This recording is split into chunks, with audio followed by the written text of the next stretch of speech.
Bonjour à tous. Bienvenue à ce webinaire pour discuter de l'approche Zero Trust en matière de sécurité.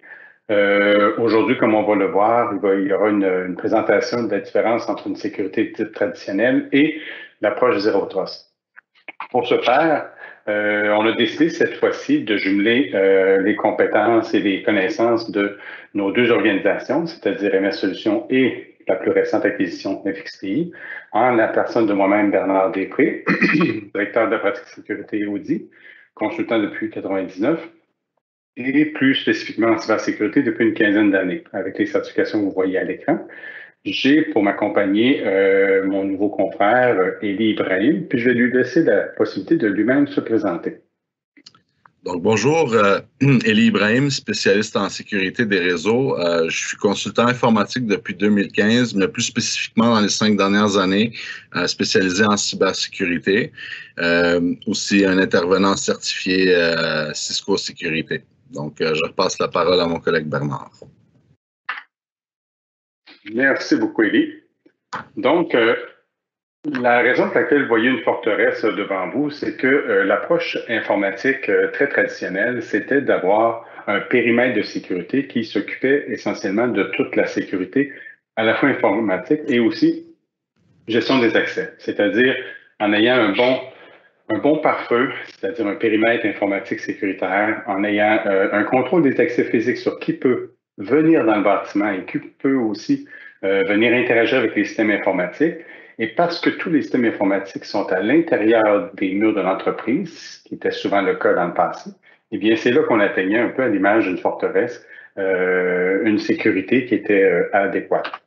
Si on devait transposer ça dans une approche un petit peu plus corporative, on laisse passer ou on laisse tomber le château, on va avoir un endroit où, dans l'entreprise, il y a, dans une sécurité traditionnelle, tous les systèmes, bases de données, réseautiques, serveurs, stations de travail et toutes les personnes ne font que travailler à partir de l'espace de travail de bureau. Comme vous le savez tous, de nos jours, la réalité informatique est tout à fait différente de la diapositive précédente. C'est-à-dire que ce n'est plus vrai de penser que tous les systèmes sont exclusivement à l'intérieur des murs d'une bâtisse, et c'est faux aussi de penser que tous les équipements, les devices ou les appareils et les utilisateurs sont eux aussi toujours à l'intérieur des murs de notre bâtisse. Comme vous voyez dans cette diapositive-là, il y a plusieurs services qui sont consommés, des services qui sont en ligne, d'autres, les utilisateurs sont mobiles, on a nos courriels, on a notre portable, on a plein de différents appareils qui nous permettent de réaliser notre travail. Et lorsque la sécurité est réfléchie un peu comme si c'était encore une sécurité très traditionnelle en s'occupant principalement du périmètre de sécurité, bon, on s'expose à ce que certains attaquants puissent en profiter, c'est-à-dire soit venir consulter ou attaquer nos services qui sont en ligne, les données qui sont sur les appareils mobiles, les gens qui sont à la maison et qui n'ont pas une sécurité de réseau qui est efficace, eh bien, il y a un risque. Quand vous pensez à la solution Zero Trust, voici c'est quoi les deux grandes phases qu'il faut retenir. Il ne faut jamais faire confiance et il faut toujours vérifier. C'est ça qui est l'esprit derrière c'est ça l'esprit derrière la philosophie Zero Trust. Et puis, vous allez le voir dans les prochaines diapositives, mon confrère Élie va vous présenter c'est quoi les 3 grands volets de l'approche de Zero Trust et quels sont les 2 grands bénéfices. Alors, Élie, je te passe la parole pour que tu puisses aborder ces 3 sujets-là. Donc, merci Bernard. Au niveau du modèle Zero Trust, quand on regarde au sein d'une entreprise, on est capable de voir 3 grands secteurs, si vous voulez, où est-ce qu'on est capable d'aller ajuster certaines règles ou certaines pratiques pour sécuriser l'environnement. Donc, au niveau des réseaux, c'est important de garder à l'esprit qu'on parle des réseaux traditionnels à l'intérieur de l'entreprise, donc tout ce qui est à l'intérieur du périmètre où est-ce que la plupart des employés travaillent. Ensuite, on regarde aussi au niveau des informations et systèmes. Ça concerne tout ce qui est serveur, applicatif, base de données, plateforme cloud. Donc, ça, c'est aussi une autre section sur laquelle on applique des pratiques Zero Trust. Et finalement, et le plus important, utilisateurs et appareils. Donc, évidemment, les réseaux et les informations sont accédées par des utilisateurs qui détiennent des appareils. Donc, je dirais que ça, c'est une des plus grosses sections à couvrir quand on regarde le modèle Zero Trust. Avec ça, on reçoit deux bénéfices majeurs. Le premier étant la visibilité et l'analyse. Donc, ça nous permet de voir un petit peu dans le réseau de la compagnie et aussi à l'extérieur du réseau traditionnel, qu'est-ce qui arrive au niveau des accès et qui essaie d'accéder à quel genre de données et s'il est autorisé. Un autre bénéfice majeur, c'est l'automatisation. Donc, on est capable aussi d'avoir des règles ou des actions qui sont prises automatiquement basées sur certains critères. Donc, on peut déterminer quelques critères qu'on cherche à vérifier. Et si la personne qui cherche à accéder à une telle ressource ne cadre pas dans nos critères définis, eh bien, donc l'accès sera refusé et ce sera automatique. Donc, il n'y aura pas d'action à prendre à ce niveau-là. C'est important quand on s'attaque au niveau Zero Trust, au niveau des réseaux. Premièrement, il faudrait commencer par l'identification des actifs critiques. Je sais que beaucoup de compagnies, au début, commencent avec un certain plan en tête et puis, bon, ça va bien à ce niveau-là, mais plus l'infrastructure évolue, on a tendance aussi, des fois, à rajouter des équipements un peu partout sans nécessairement toujours prendre la mesure ou la peine de bien sécuriser ou bien penser au type d'accès qui est requis à ces équipements-là. Une fois qu'on a identifié les actifs critiques pour la compagnie, qu'on détermine voici les éléments que je dois protéger, on met en place une segmentation. Donc, on peut faire de la macro-segmentation ou de la micro-segmentation. Ça reste à voir selon le modèle d'affaires de l'entreprise. Et finalement, on applique des règles de contrôle d'accès. Et donc, ça va être basé sur l'identité des personnes qui cherchent à accéder les données. L'accès sera accordé ou non dépendamment de plusieurs conditions qui sont totalement définissables par l'équipe qui met en place le Zero Trust. Ici, on a pris la peine de mettre en évidence une toute petite animation pour vous démontrer que dans certains cas, certains environnements informatiques, lorsqu'ils n'ont pas de segmentation réseau, c'est-à-dire lorsque autant du côté bureau que du côté usine, pour avoir l'exemple le plus simple possible, il peut y avoir des circonstances où s'il y a une quelconque corruption, ou plutôt une infection qui survient sur un poste de travail dans un des environnements, pourrait avoir des répercussions et des ramifications jusque dans l'environnement de production. C'est beaucoup à ça que faisait référence Élie pour le volet segmentation côté réseau type. Et si on reprend un autre support visuel avec une petite animation, eh bien, un environnement qui serait adéquatement segmenté, c'est-à-dire avec des portions logiques bien définies entre bureaux, DMZ et différents plans dans les usines, eh bien, de cette façon-là, on est capable de limiter, de mieux contrôler qui a accès à quoi. Je vais te repasser la parole, Élie, pour la suite des choses. Donc, ici, on regarde l'information et système. Quand on parle des informations et systèmes, beaucoup d'entreprises ont des données propres pour l'opération de l'entreprise en tant que telle, mais on a aussi des entreprises qui ont des clients qui consomment des ressources propres à l'entreprise. Ça peut être une application web développée. Donc, quand on parle de serveurs, conteneurs, applications, on cherche à protéger aussi ces ressources-là. Le problème derrière ces items, c'est qu'on peut utiliser les applications malicieusement. Donc, c'est important aussi de regarder puis de s'attarder un petit peu à voir nos applications, nos ressources font quoi en temps normal. Donc, ça, c'est un exemple ici. On est capable de voir qu'on a une infrastructure avec plusieurs machines virtuelles déployées, dont un site de production et redondance. Donc, le Zero Trust pour information et système cherche à protéger l'accès et aussi prévenir l'abus des ressources applicatives pour les clients. Donc, c'est une bonne représentation, la slide qu'on voit ici là-dessus. Finalement, au niveau des utilisateurs et appareils, donc on est capable d'appliquer Zero Trust avec certaines mesures, dont l'authentification multifacteur. Le but, c'est de sécuriser et surveiller chaque appareil. Donc, non seulement on sécurise l'utilisateur, mais aussi on veut valider si l'appareil utilisé est aussi conforme à ce que l'entreprise cherche à admettre dans son réseau. Donc, ça peut couvrir les ordinateurs, les portables, n'importe quel type de cellulaire. Et aussi, on est capable d'appliquer une certaine conformité et gouvernance quand on se lance avec le Zero Trust pour utilisateurs et appareils. L'entreprise en bénéficie au niveau de la conformité et de la gouvernance. Je passe la parole à Bernard. Oui, merci beaucoup, Élie. Donc, Élie a abordé un point très important, c'est l'authentification multifacteur. On la voit de plus en plus, l'authentification multifacteur. Puis, question de, encore une fois de plus, la vulgariser pour bien la comprendre. J'aime bien aborder ça sous cet angle suivant-là. Une authentification simple, c'est l'action de fournir un identifiant, souvent une adresse de courriel ou un nom d'utilisateur, ainsi que le volet authentification, qui est le mot de passe, c'est-à-dire ce qui confirme que nous sommes bien celui ou celle qu'on prétend être à l'étape identification. Lorsque les informations fournies sont appropriées, l'accès est autorisé et on peut aller consulter nos ressources. Le côté malsain avec une authentification simple, et on peut aborder ça de différentes façons, mais prenons juste l'exemple qu'une personne mal intentionnée a elle-même les informations d'identification et d'authentification d'un utilisateur. Il peut donc le personnifier et finalement réussir à avoir accès en son nom. Résultat, là, on est en présence d'une brèche de sécurité et l'exploitation des données est compromise. Soit que les données peuvent être chiffrées, encryptées, volées, etc. Donc, c'est ce qu'on ne veut pas. L'authentification multifacteur, si on devait la résumer de la façon suivante, on a encore le volet identification ainsi que le volet authentification qui sont requis.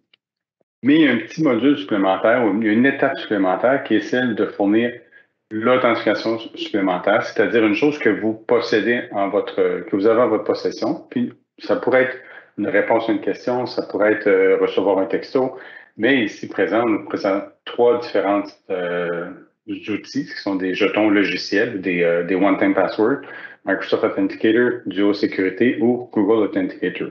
Selon les besoins et selon les services qui sont à être sécurisés, ce sont des exemples d'authentification multifacteur qui peuvent être mis en place.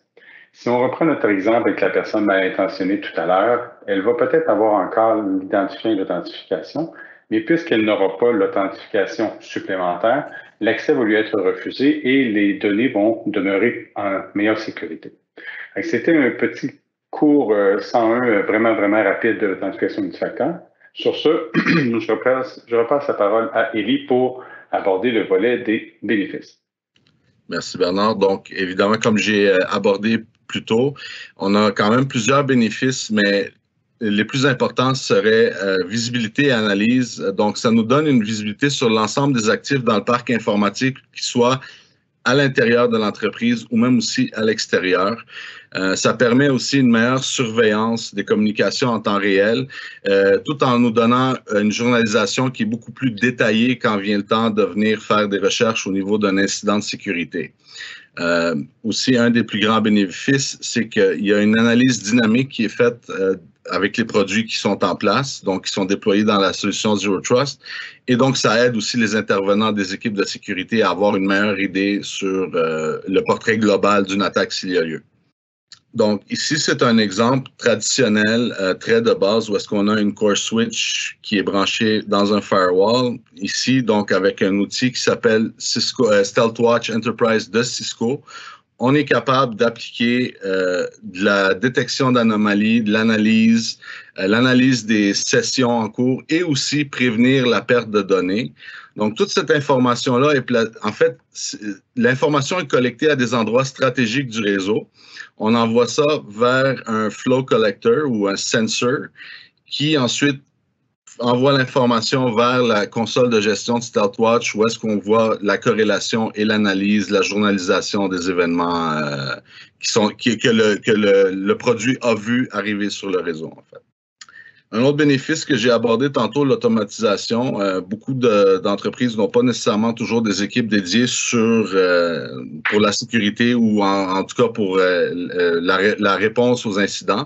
Donc, en y allant avec le modèle Zero Trust, et dépendamment aussi des produits utilisés, on est capable d'avoir la détection d'anomalies, la réponse aux incidents dynamiques. Ça, c'est très important. Je pense notamment à l'authentification multifacteur adaptative. Donc, il y a un petit peu de AI, machine learning derrière ça, où est-ce que si jamais un utilisateur qui est d'habitude se connecte toujours du Canada et que soudainement il s'est connecté en Chine et qu'on a des politiques en place pour prévenir cet accès, donc la réponse automatiquement, l'accès sera refusé et l'équipe de sécurité recevra une notice aussi là-dessus pour intervenir. Donc, c'est un des grands bénéfices aussi de cette approche. Et je pense qu'on est prêt pour la période des questions s'il y en a. Oui, en effet, ça l'a déboulé comme présentation. Ça a été quand même très rapide. Alors, Marie-Ève, de ton côté, est-ce que des gens dans l'auditoire ont posé différentes questions auxquelles on aimerait répondre et éclaircir certains points si c'est le cas? Oui, tout à fait. Donc, on a une question qui nous demande par où commencer quand on veut implanter une approche zéro trust en cybersécurité? C'est une excellente question. Sur ce, je serais tenté de laisser la parole à Élie, étant donné que c'est souvent entre ses mains que tombent des projets comme ceux-là. Alors, Élie, qu'est-ce que tu aurais à répondre à une question comme celle-là, mon cher? Ben, évidemment, la première chose, c'est d'être bien accompagné dans un projet de cette envergure, donc avoir les ressources en place pour pouvoir aller de l'avant avec ce projet. Et aussi un easy fix ou un easy win, quick win, comme j'aime les appeler, c'est utilisateur et appareil. Donc, on est capable de sécuriser quand même plusieurs produits en y allant avec utilisateur et appareil. C'est déjà une très bonne approche, un très bon point pour commencer. Puis, en effet, je pense que tu as bien résumé la situation. Là. Le fait d'être bien accompagné par des gens qui ont une expérience à faire ce genre d'intervention-là, ça aide à avoir une méthodologie qui oubliera rien. Et on va s'assurer, dès les premiers pas, d'atteindre des bons gains, là, dont notamment le quick win d'aller avec les utilisateurs et les appareils dès le départ. Merci beaucoup pour la réponse complète. De ton côté, Marie-Ève, est-ce qu'il y a d'autres questions qui gagneraient à être répondues? Oui, tout à fait. Quel est le produit à implanter pour devenir zéro trust? Ça, c'est une question, c'est aussi une certaine conception. Je vais te laisser après, Élie, parler de ça un petit peu plus en détail. Mais il ne faut pas penser qu'il y a une solution magique qui est quand on va installer tel produit et c'est réglé, on va devenir Zero Trust Compliant. C'est pas le cas. Il y a assurément des manufacturiers qui offrent des produits qui contribuent et qui sont vraiment orientés pour ce genre d'infrastructure-là, notamment Cisco. Vous en avez eu un bref aperçu tout à l'heure. Mais c'est un cumul c'est un cumul de solutions ainsi que une philosophie de travail ou une philosophie de mise en place de sécurité. Élie, je te laisse compléter sur ça si tu veux bien. La seule chose que je peux rajouter, puis ça, je pense, c'est l'attitude à avoir quand on se lance dans un projet Zero Trust. C'est si on a 6 heures pour abattre un arbre, il faudrait passer les 4 premières à affûter la lame. Donc, le travail d'identification, planification et tout le volet administratif du projet doit être complété. Et ensuite, une fois arrivé avec les produits, il y a beaucoup de produits, comme Bernard l'a mentionné, Cisco et certains autres. On est capable une fois que le plan est clair, on est capable de l'implanter, peu importe c'est qui le vendeur de la solution, en fait. Excellent. Avons-nous une autre question qui arrive du public de ce côté-là? Oui, tout à fait. On me demande, est-ce possible de faire Zero Trust avec une solution 100% cloud? Bonne question. Si on part avec le concept que le volet réseau est très tangible et physique à l'intérieur d'une entreprise, il va assurément avoir le volet network et surveillance réseau qui va être plus on-prem, qu'on pourrait dire. Par contre, Élie, je te laisse étoffer la réponse. Là, oui, donc, si on parle de cloud, est-ce qu'on parle de cloud privé, cloud public? Il n'y a aucune différence. En fait, on est capable d'appliquer les concepts, peu importe. C'est plus facile au niveau d'un cloud public. Quand je dis plus facile, c'est plus commun parce qu'il y a beaucoup d'entreprises qui sont déjà sur Google, Office 365, Salesforce et ainsi de suite. Donc, oui, absolument, il y a des outils qui sont adaptés pour couvrir ce genre de services. Si on parle de cloud privé, on tombe un petit peu encore dans les trois grandes sections que j'ai parlé, donc réseau, information, système. Ça tombe à l'entreprise elle-même d'aller mettre les mesures en place pour le Zero Trust, pour le modèle Zero Trust. Mais oui, aucune différence entre 100% cloud ou on-prem, hybrid. Ça dépend vraiment de l'infrastructure et des besoins de l'entreprise. Puis moi, la façon dont j'avais compris la question, c'était est-ce qu'il y a moyen de déployer une solution Zero Trust qui serait 100% hébergée dans le cloud? Assurément, on l'a montré tout à l'heure, s'il y a des services utilisés par une entreprise qui sont dans le cloud, comme tu l'as dit, Élie, assurément, ces derniers doivent faire partie du scope du Zero Trust. Mais si ma compréhension était bonne, c'est-à-dire, est-ce qu'il y a une façon de juste faire du Zero Trust en ayant tout ça dans le cloud? Eh bien, c'est là où le volet un petit peu plus réseautique. Et sur les postes de travail aussi, il y a besoin d'avoir quelque chose qui roule sur les postes, puis une surveillance network. Et ça, bien, ça ne se fera pas dans le cloud, ça va se faire matériellement aussi avec les équipements réseautiques locaux. On espère qu'on ait bien répondu à cette question-là. Oui. On a une petite précision. En fait, la personne posait la question, c'est pour le travail avec des télétravailleurs. Donc, c'est dans cette optique-là que la personne posait la question. Eh bien, moi, je dirais que l'approche Zero Trust, c'est le meilleur outil pour aider à mettre en place une sécurité adéquate lorsqu'on a beaucoup de télétravailleurs. C'est sûr que le volet télétravailleur va mettre de côté un petit peu, bien sûr, la grosse analyse des comportements réseau et des sensors, un peu comme le diapositive que vous avez vu, parce que ça ne sera pas déployé comme ça dans les environnements des personnes dans leur domicile. Par contre, chaque appareil qu'ils vont utiliser, la connexion qu'ils vont établir et tout ça, ça va être assujetti par l'approche Zero Trust et c'est là que les bénéfices vont être les mieux ressentis. Alors, Mélie, je te laisse surenchérir sur ça parce que avec cette petite précision-là, on comprend bien que le souci, c'est de s'assurer d'avoir aussi dans le scope les utilisateurs qui sont à distance, comme je viens de le détailler. Donc, oui, absolument. C'est un petit peu aussi pour gérer les travailleurs à distance qu'on utilise Zero Trust dans les entreprises. C'est totalement faisable. C'est sûr que l'approche est différente. Mais ça revient toujours à ce que je disais tantôt, c'est qu'il faut identifier les actifs critiques et de quelle façon est-ce qu'ils sont accédés et ensuite d'aller placer les mesures de sécurité appropriées pour contrôler l'accès. Que la personne soit à l'intérieur du réseau corporatif ou à l'extérieur, les outils sont pareils, c'est juste l'identification qui change. Mais oui, absolument, c'est très faisable pour les télétravailleurs, c'est sûr. Excellent. Avons-nous une autre question pour continuer, ma chère Maria? Oui, tout à fait. Donc, on nous demande, est-ce que le concept Bring Your Own Device, BYOD, est compatible avec le Zero Trust? Oui, la réponse courte, c'est assurément oui. Mais pas tant compatible que Zero Trust vient considérablement aider à maintenir une saine sécurité dans un environnement où l'organisation s'est dit qu'on acceptait les périphériques et les devices qui étaient plus personnels. Alors, assurément, c'est compatible. C'est même plus que compatible. C'est une chose de recommandation. Élie, je te laisse élaborer sur ça si tu le veux bien de ton côté. Oui, absolument. Donc, effectivement, BYOD, ça fit totalement dans ce modèle-là. L'importance, justement, de l'appliquer pour des devices BYOD. Un exemple, quelqu'un qui a un iPhone ou un Android qui est jailbreak ou routé, comme on dit, ça peut être un problème. Ça peut être une politique qu'une compagnie décide de mettre en place, de dire, moi, des équipements qui n'utilisent pas des versions officielles du fabricant, j'en veux pas. Donc, c'est sûr que c'est très recommandé et surtout nécessaire de l'appliquer avec ce genre d'équipement-là, ce genre de modèle, le BYOD.